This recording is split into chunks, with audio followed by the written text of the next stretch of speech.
பழைய 500 மற்றும் 1000 ரூபாய் நோட்டுகள் செல்லாது என்ற அறிவிப்பை தொடர்ந்து 24 நாட்களுக்கு தேசிய நெடுஞ்சாலைகளில் சுங்க கட்டணம் வசூலிக்கப்படாது என்று மத்திய அரசு அறிவித்தது. இதையடுத்து தங்களுக்கு இழப்பீடு வழங்க வேண்டும் என சுங்கச்சாவடி நிறுவனங்கள் மத்திய அரசிடம் கோரிக்கை விடுத்திருந்தன. இது தொடர்பாக தகவல் அறியும் உரிமை சட்டத்தின் கீழ் தந்தி டிவிக்கு கிடைத்த தகவல்களை வழங்குகிறார் எமது டெல்லி செய்தியாளர் அரவிந்த். பழைய 500 மற்றும் 1000 ரூபாய் நோட்டுகள் தடை செய்யப்படுவதாக பிரதமர் நரேந்திர மோடி அறிவித்தார். இந்நிலையில் இதற்கு ஏதுவாக நெடுஞ்சாலைகளில் பயணிப்போர் சுங்க கட்டணம் கட்ட தேவையில்லை எனவும் அறிவிப்பு வெளியிடப்பட்டிருந்தது. குறிப்பாக நவம்பர் 9ஆம் தேதி மாலை 5:30 மணியிலிருந்து டிசம்பர் 2ஆம் தேதி வரை யாரும் சுங்க கட்டணம் கட்ட தேவையில்லை என அறிவிப்பு வெளியிடப்பட்டிருந்தது.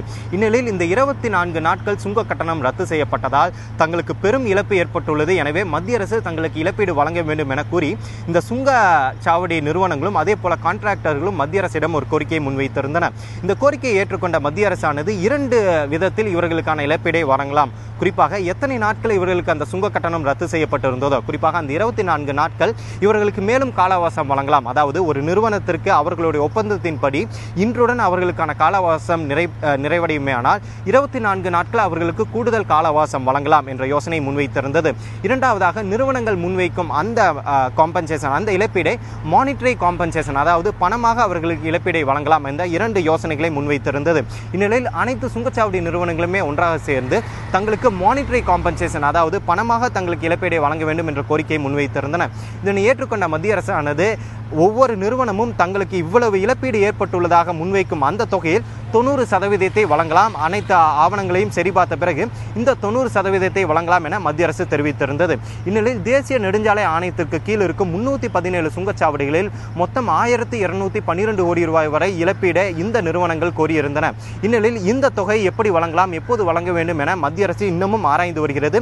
இந்நிலையில் ஒரு சில நிறுவனங்களுக்கு அவர்கள் கேட்ட அந்த இழப்பீட்டு தொகையில் ஒரு சில, அதாவது குறிப்பிட்ட தொகையை மத்திய அரசு வழங்கியுள்ளது. இந்நிலையில் நாடு முழுவதும் இந்த சுங்கச்சாவடி நிறுவனங்கள் எத்தனை கோடி ரூபாய் இழப்பீடாக கேட்டிருந்தன, இதில் எத்தனை கோடி ரூபாய் வழங்கப்பட்டிருக்கிறது என்ற கேள்வியை மத்திய சாலை போக்குவரத்து துறை அமைச்சகம் அதே போல தேசிய நெடுஞ்சாலை ஆணையத்திடம் தகவல் அறியும் உரிமை சட்டத்தில் நாம் கேட்டிருந்தோம். அவர்கள் தற்போது நாடு முழுவதும் உள்ள தகவல் தற்போது வரை அவர்கள் கையில் இல்லை எனவும், ஆனால் சென்னை கோட்டத்துக்கு உட்பட்ட தகவல் அவர்கள் கையில் இருப்பதாக அவர்கள் நமக்கு பதிலளித்துள்ளனர்.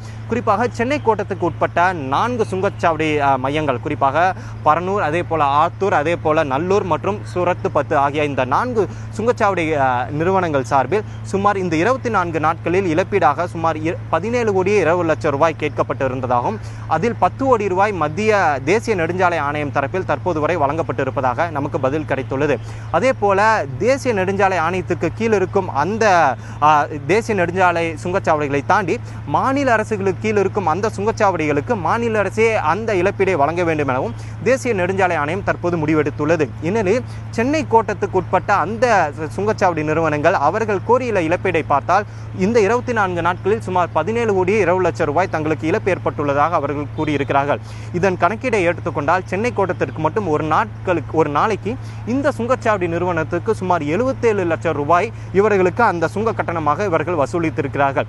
இந்நிலையில் இப்படிப்பட்ட ஒரு தருணத்தில் இவர்களுக்கு இழப்பீடு வழங்க வேண்டுமா என்பதுதான் இங்குள்ள சமூக ஆர்வலர்கள் கேள்வியாக முன்வைக்கிறார்கள். ஏனென்றால் ஒரு நாளைக்கு சுங்கச்சாவடி கட்டணம், குறிப்பாக சென்னை எடுத்துக்கொண்டால் மட்டும் சுமார் 77 லட்சம் ரூபாய் இவர்களுக்கு கட்டணமாக கிடைக்கும் போது இவர்களுக்கு ஏன் இழப்பீடு வழங்க வேண்டும்? இவர்கள் இப்படி ஒரு லாபத்தில் இயங்கிக் கொண்டிருக்கும் போது இவர்களுக்கு இழப்பீடு வழங்கத்தான் வேண்டுமா என்ற கேள்வியை தான் சமூக ஆர்வலர்கள் முன்வைக்கிறார்கள். மேலும் அவர்கள் நாடு முழுவதும் உள்ள அனைத்து சுங்கச்சாவடிகளையும் உடனடியாக ரத்து செய்ய வேண்டும் என்ற கோரிக்கையும் அவர்கள் தரப்பில் முன்வைக்கப்படுகிறது. தந்தி செய்திகளுக்காக புதுடெல்லியிலிருந்து ஒளிப்பதிவாளர் பூபேந்திரனுடன் அரவிந்த்.